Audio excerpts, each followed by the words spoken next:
Hello అందరికీ, నేనైతే మిల్లెట్స్తో ఈజీగా రోటీ ట్రై చేశానండి. ముందుగా దానికోసం పచ్చజొన్నలు, రాగులు, సజ్జలు, తెల్లజొన్నలు, అవిసె గింజలు అన్నీ 250 గ్రాములు తీసుకున్నానండి. ఇవన్నీ ఒక డబ్బాలో పోసి పిండి మర పట్టించానండి.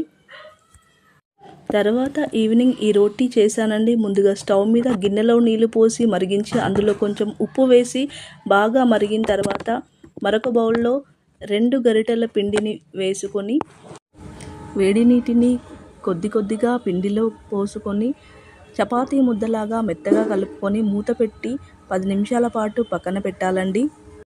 10 నిమిషాల తర్వాత పిండి చాలా సాఫ్ట్గా అయ్యిందండి. ఇప్పుడు కొంచెం పిండి ముద్దను తీసుకొని పొడి పిండి వేసుకుంటూ చేతి వేళ్ళతో చుట్టూ తిప్పుకుంటూ రోటీనైతే చేశానండి. తర్వాత స్టవ్ ఆన్ చేసి పెనం పెట్టి పెనం వేడెక్కగానే రొట్టె వేసి ఒక క్లాత్తో కొద్దిగా నీటిని తీసుకొని చుట్టూ అద్దుకోవాలండి.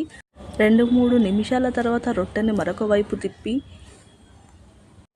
క్లాత్తో రొట్టెని చుట్టూ తిప్పుతూ వత్తితే రోటీ మంచిగా పొంగుతుందండి. చూసారు కదండి రోటీ ఎంత మంచిగా పొంగుతుందో.